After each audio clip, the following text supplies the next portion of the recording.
Bismillahirrahmanirrahim. Now you can go. Bismillahirrahmanirrahim. Dear students, I am Amjad Bashir Salari. Today it's Tuesday, 23rd June 2020.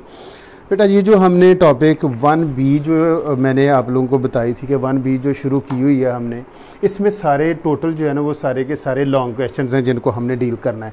अब इसमें previous lecture में भी हमने इसको थोड़ी सारी डिस्कशन की. अब एक क्वेश्चन बेटा इसमें से मैंने फाइंड आउट किया है. ये 1B एक्सरसाइज का क्लासीफाइड से क्वेश्चन नंबर 107 है, जिसमें ए part. In 2013 Mary worked for company A. Her salary for the year was $18,750. 18,750. बच्चों ये जो सैलरी लिखी है ये एनुअल सैलरी लिखी है. उसने 2013 में जो सैलरी बताई गई है ये उसने वो बताया हमें कि 2013 में कंपनी ए में, इसके साथ मैं मेंशन कर देता हूँ, जो कंपनी है वो ए है और इसकी सैलरी है 18,750. तो इसमें $5,625 of her salary was not taxed.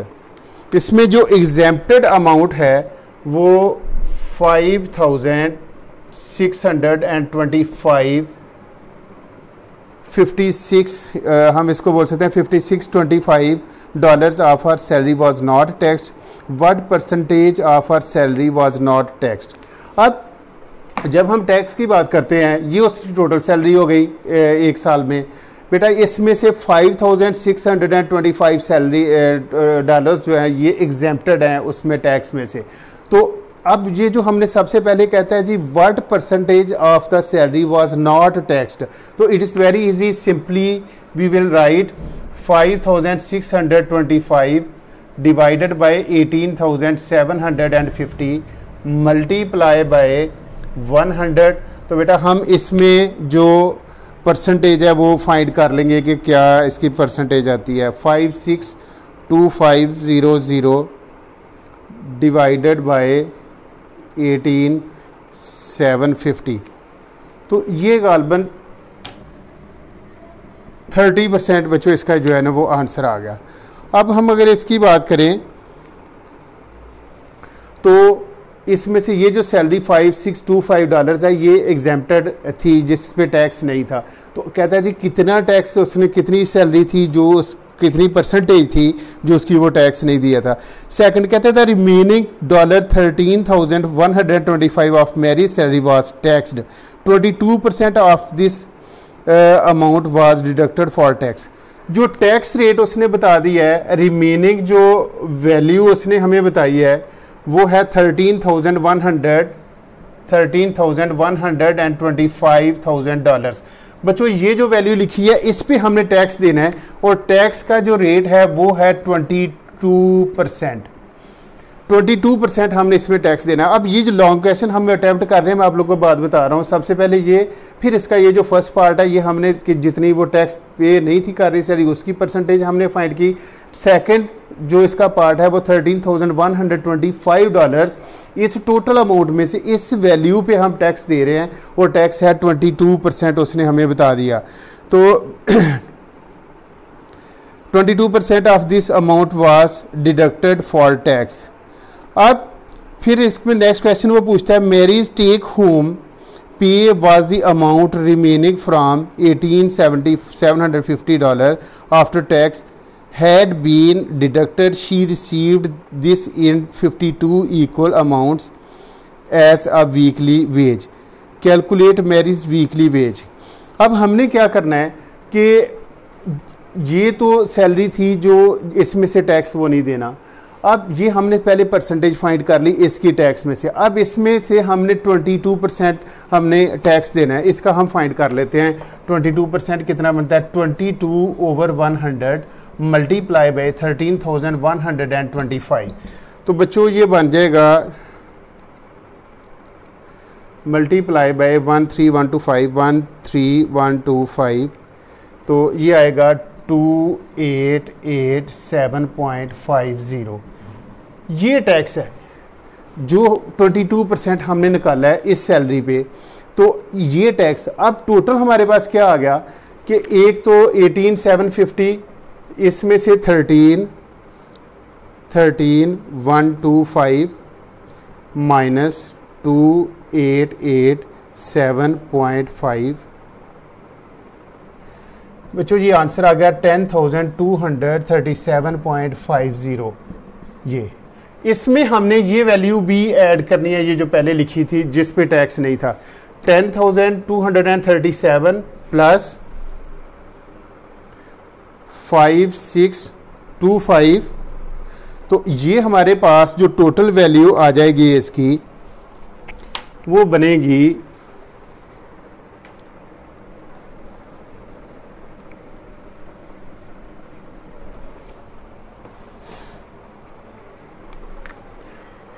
15,862.50। बच्चों ये हमारे पास वैल्यू आ गई जो उसको एनुअल सैलरी मिलेगी आफ्टर डिडक्शन, आफ्टर इसमें जो हमने टैक्स डिडक्ट कर लिया उसके बाद हमें इसकी मिलेगी। अब वो कहता है जी कि she received this in 52 equal amounts as a weekly wages, तो 52 वीक्स में इसको हमने डिवाइड करना है। तो अगर हम 15,862.50 डिवाइडेड बाय 52 करेंगे तो $305 पर वीक उसे मिलेंगे। हमने वीकली सैलरी बेटा इसमें से कैलकुलेट इसकी कर ली, तो 15,862.50 को अगर हम 52 पे डिवाइड करें, 52 एक्चुअली देयर आर वीक्स, तो वीकली पेमेंट करनी है, तो ये जो $305 पर वीक बच्चों उसको मिलेंगे। अब इसी क्वेश्चन को कंटिन्यू करते हुए उसमें आगे वो क्वेश्चन है, in 2012 Mary had work for company B.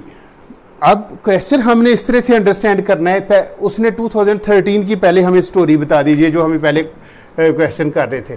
अब इससे पहले 2012 की वो बात कर रहा है कि 2012 में Mary had worked for company B, when she moved from company B to A her salary increased by 25%।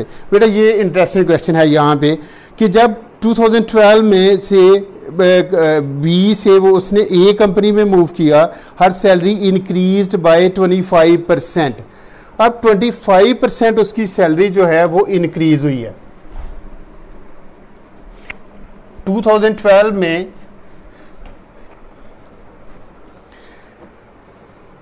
25% उसका इंक्रीज है 2, और इंक्रीज हो के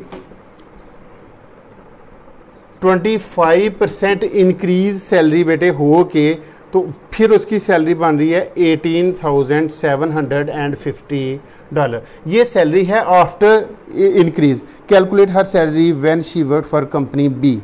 बच्चों ये 25% जो हमने लास्ट लेक्चर में बात की थी, 25% इंक्रीज हो के 18,750। अब हमने देखना है कि बिफोर इंक्रीज यानी 2012 में उसकी सैलरी कितनी थी। इट्स वेरी इजी, मैंने आप लोगों को बात बताई थी कि अगर हम जो 2012 है पहले अगर हम उसकी बात कर लें, इट्स 2013। अब एक्चुअली ये जो 2013 की सैलरी है हमारे पास इतने डॉलर्स। अच्छा, अब सबसे पहले हम इस तरह करते हैं 100, बस we are dealing with percentage. अब सैलरी चूंकि 2012 से 2013 में इंक्रीज हुई है तो it becomes 125। We will add 25 in 100। अगर यहाँ पे 20% कहता तो 100 में हम 20 ऐड करते तो इट बिकम्स 120। अगर ये 30% ऐड करता तो ऐड हमने क्या करना था, we will add 30 in 100, it becomes 130। अब मैं लास्ट डे भी आप लोगों को बताया था कि if the salary is increasing we are dealing with the profits, we deal with word is use that is gain. तो बच्चों हम ये जो 25, 20, 12%, 30% जो भी होगा वी विल ऐड इन 100। अच्छा, अब चूंकि ये ऐड की गई है सैलरी 25% तो हमने यहाँ पे 125 लिख दिया। अब 2013 में after adding the salary is 18,750। तो हियर यू कैन राइट बेटे x। अगर हम इसको सिंप्लीफाई करें it becomes 100 multiply by 18,750 divided by 125। अगर हम इसकी कैलकुलेशन करते हैं 187500 डिवाइडेड बाय 125, तो बच्चों ये बनेगी हमारी $15,000 $15,000। इट मीन्स कि इन 2012 इन कंपनी बी मेरी was receiving $15,000 per year, increase हो के बेटे ये होगी $18,750, और जो इंक्रीज़ है इन दोनों में वो था 25%। तो बच्चों इस तरह हम इसको देखेंगे क्वेश्चन इसमें ये पूछता है। और साथ ही मैंने आप लोगों को बात बताई थी कि हम इसमें एक्सचेंज रेट की भी बेटे बात करेंगे, एक्सचेंज रेट से रिलेटेड भी इसमें से क्वेश्चंस आते हैं, तो वो भी हम डिस्कस करते हैं। अब जनरली बेटो if we talk about exchange rate जैसे सिंपली हम कह सकते हैं $1 इक्वल ₹165 डे। आजकल जो एक्सचेंज रेट चल रहा है वो $1 से ₹165 बनते हैं। इसी तरह यूरो से इसका चेंज भी आ सकता है, यूरो एंड रुपीज़ का रिलेशन भी पूछा जा सकता है, या डॉलर्स और यूरो का भी पूछा जा सकता है। तो बेटा इसको हम हमेशा आप लोगों को बात, मैं सिंपल सी एक बात बताता हूँ। Suppose we are going to change $1,000, if we have $1,000 and we want to convert into rupees. If exchange rate is given that is $1 equal ₹165, तो फिर हम क्या करेंगे कि इसके रुपीज़ कितने बनेंगे। तो it is very easy, simply 165 multiply by 1000 and the result is 165 along with 3 zeros, तो ये बन जाएगा 165,000 या $1,65,000 वी विल रिसीव अगेंस्ट $1,000 अगर हम इसको एक्सचेंज करवाते हैं। तो बेटा ये तो बहुत इजी है, ये जो कॉमन करेंसी है उसकी हम बात की है, तो ये तो इजीली हमने इसको सॉल्व कर लिया। अब क्वेश्चंस हम देखते हैं, सम टाइम इसको वो थोड़ा सा कॉम्प्लिकेट कर देता है। चलिए क्वेश्चन है इसमें से, the rate of exchange between pound and rupee is, बेटा पाउंड गिवन है यहाँ पे 1 पाउंड इक्वल, ये क्वेश्चन है 87.21, ये क्वेश्चन में गिवन है exchange rate 1 pound equal 87.21 rupees. Second वो कहते थे exchange rate between pound and Swiss franc. दूसरा एक और उसने हमें बता दिया कि 1 pound equal 1.53 Swiss Frank, French currency की वो बात करती। यहाँ पे सबसे पहले वो कहता है कि 1 pound equal 87.21 rupees, that is Indian rupee और पाकिस्तानी रुपीज़, जो भी उसने गिवन दे दिया। फिर साथ ही वो कहता है 1 pound is also equal to 1.53 Swiss franc. अब बेटा देखिए, हम गौर करना है, हमने इसको रिलेट करना है। आगे नेक्स्ट क्वेश्चन क्या पूछता है वो भी हम डिस्कस कर लेते हैं। तो Mavis change pound 750 into Indian rupees. अब सबसे पहले उसके पास 750 पाउंड है और इसको उसने कन्वर्ट करना है रुपीज़ में। तो it's very easy, 1 pound equal rupees 87.21। तो बेटा अगर हम इसमें कैलकुलेट करें 750 multiply by 87.21, we will find number of rupees against 750 pound. 750 multiply by 1.53 and the result is 1147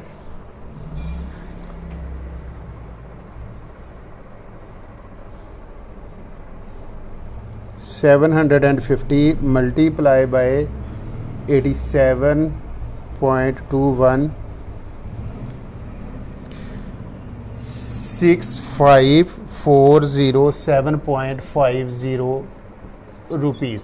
it means जब हम 87.21 ये जो रेट उसने गिवन है अगेंस्ट 1 पाउंड, तो बेटा 750 पाउंड थे हमारे पास, तो हमने रुपीस में कन्वर्ट करना था। 750 मल्टीप्लाई बाई 87.21, तो द रिज़ल्ट इज़ 65,407.50 रुपीज़ जो है वो रिसीव किए जाएंगे।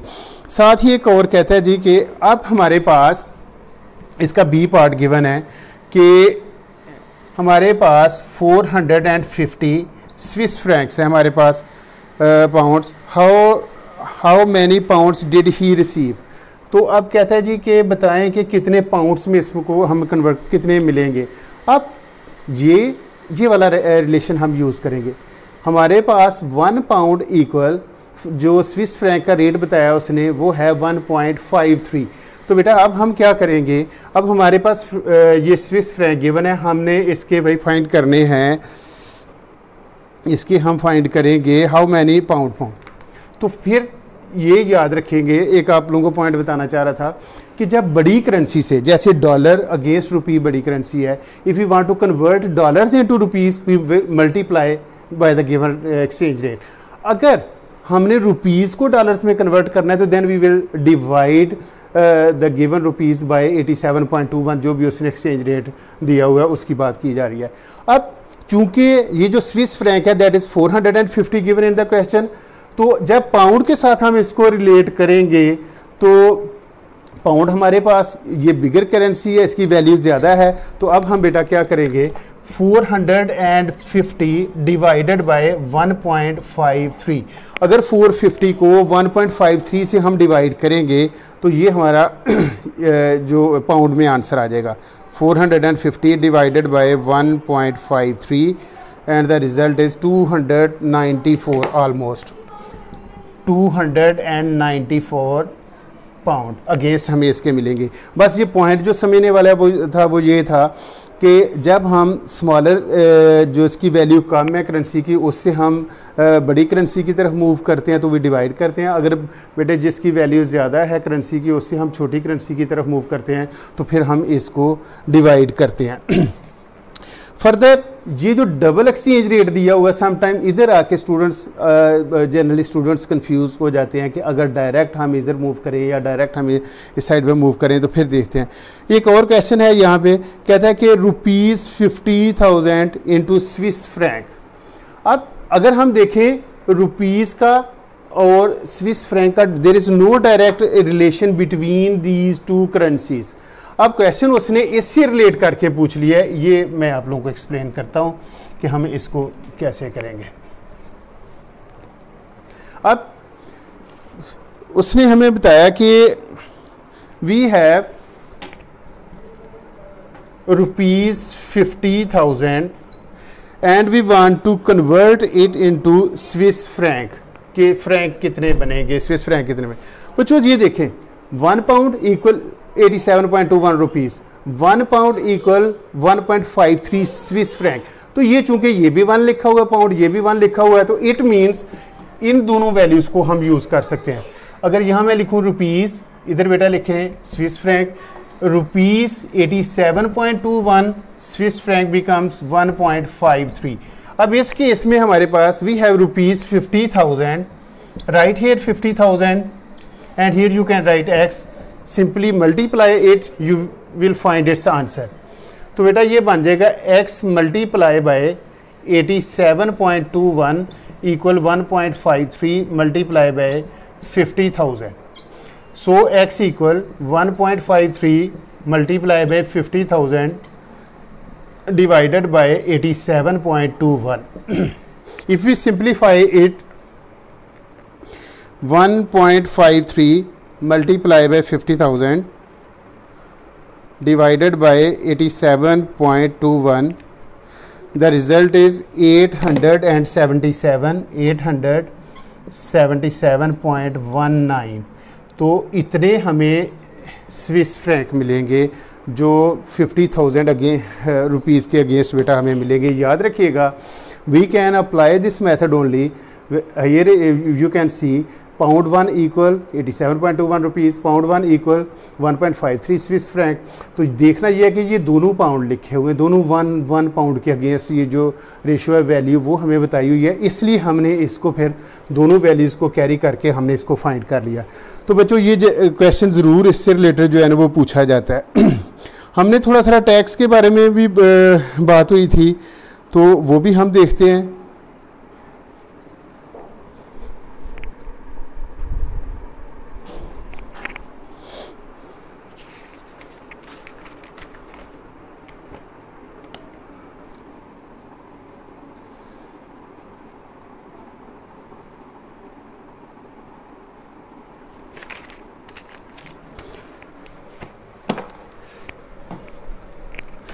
Students one more regarding exchange rate. Exchange rate को हम एक क्वेश्चन और ज़रा करते हैं discuss.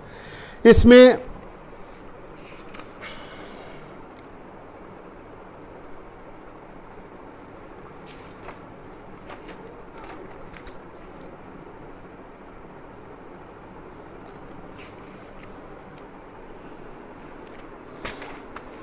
Ji the rate of exchange between pound and dollar is given, pound and dollar। बेटा अगर हम एक्सचेंज रेट देखें, ये जो नेक्स्ट क्वेश्चन में है 1 पाउंड इक्वल डॉलर 1.87, ये उसने दे दिया है।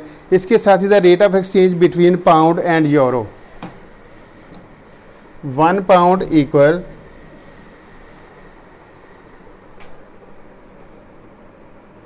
X euro. We don't know exact value जो इसने गिवन है, दी हुई है जो। अब कहता है रोज चेंज्ड $850,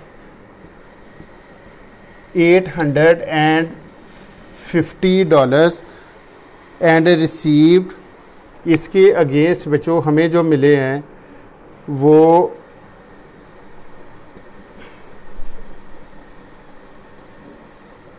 $550 यूरो बेटा हमें मिले हैं। ये गिवन है सारी इन्फॉर्मेशन क्वेश्चन में।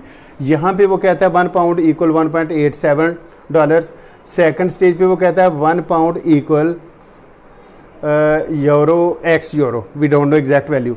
ए पार्ट में जो इन्फॉर्मेशन गिवन है दैट इज़ $850 इक्वल 550 यूरो। ये हमें उसने खुद ही बता दिया।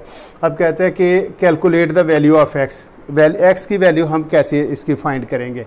अब ये जो पाउंड है, यहाँ पे ये जो डॉलर है, इन दोनों को ये चूँकि ये जो हम बात कर रहे थे कि पाउंड 1, ये भी पाउंड 1, ये डॉलर्स के अगेंस्ट है और ये यूरो के अगेंस्ट है। Here again we can use the same sequence जो प्रीवियस क्वेश्चन में हमने किया है। अगर हम यहाँ पे लिखें डॉलर्स, तो यहाँ पे बच्चों लिख लेंगे हम यूरो। डॉलर अगर हमारे पास 1.87 है तो ये बन जाएंगे x। अब अगर हम क्वेश्चन ए की स्टेटमेंट देखें तो यहाँ पे डॉलर गिवन है 850, यूरो गिवन है 550। In this case we can easily find the value of x। x equal 1 पर आर जो हम कैलकुलेट करते हैं, वेजेस को जो पर आर कैलकुलेट किया जाता है।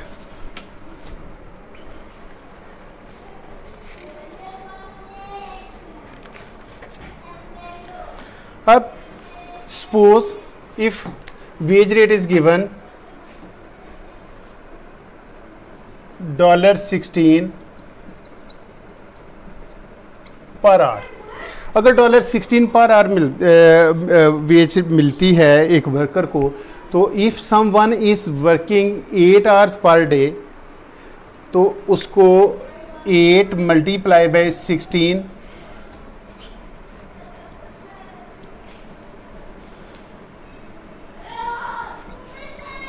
$128 उसको मिलेंगे एक दिन में काम करने के, 8 आवर्स काम करने के। तो इसी तरह जब हम इन क्वेश्चंस को देखते हैं तो इसमें अगर वीकेंड की बात की जाए या नाइट टाइम की बात की जाए तो एक्स्ट्रा कितने परसेंट मिलते हैं। सपोज अगर नाइट टाइम ड्यूटी आ जाती है तो may be it's written that 25% extra will be given.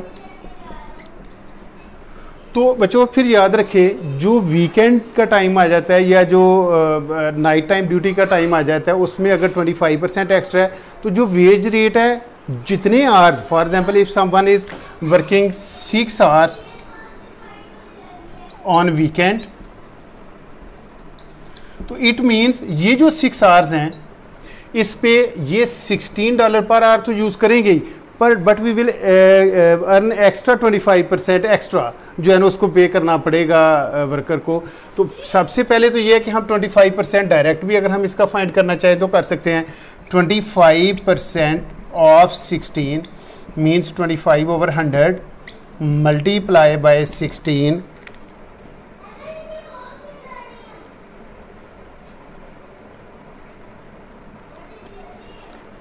It means $4 extra मिलेंगे।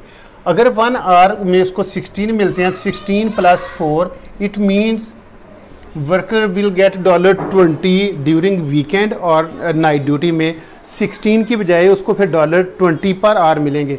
अगर वो 6 आवर काम करते हैं तो 6 × 20 दैट इज़ $120 जो है उसको मिलेंगे।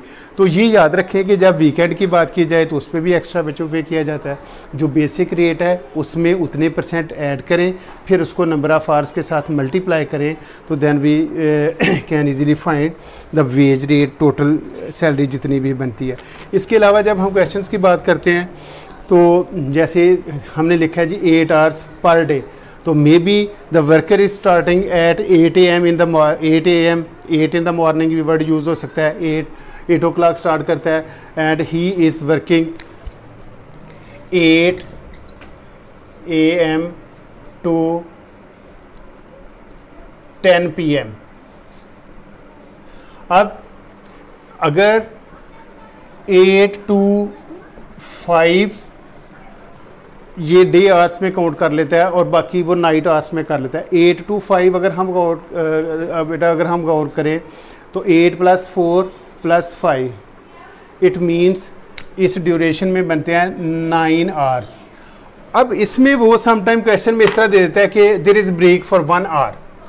जो ब्रेक है 1 आवर की, उसमें जनरली क्वेश्चंस के अंदर जो मेंशन किया जाता है वो अनपेड होती है, वो वाला ब्रेक।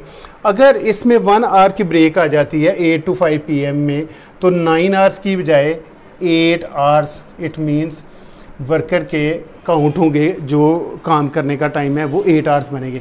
अब 5 o'clock तक तो 8 आवर्स बन गए। If we talk about 5 to 10, अब 5 PM से अगर हम 10 PM की बात करें तो अगेन देयर आर 5 आवर्स। अब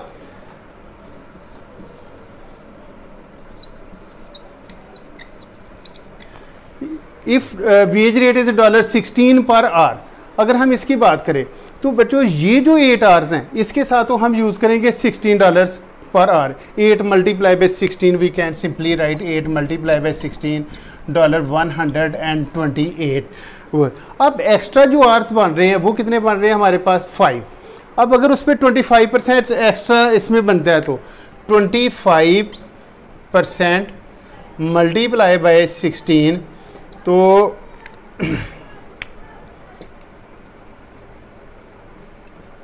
इट मीन्स $4 ऐड करेंगे, रेट बन गया 16 + 4 $20। अब ये जो 5 आवर्स हैं 5 × 20 it means he will get another $100। अब इस 5 आवर्स में उसने 100, अब टोटल जब हम इसकी इनकम काउंट करेंगे तो 100 + 128 इट बिकम्स $228 उसके जो है ना वो बन जाएंगे। ये जो 8 + 5 ऑलमोस्ट 13 आवर्स जो उसने काम किया है वो बन जाएंगे इसके।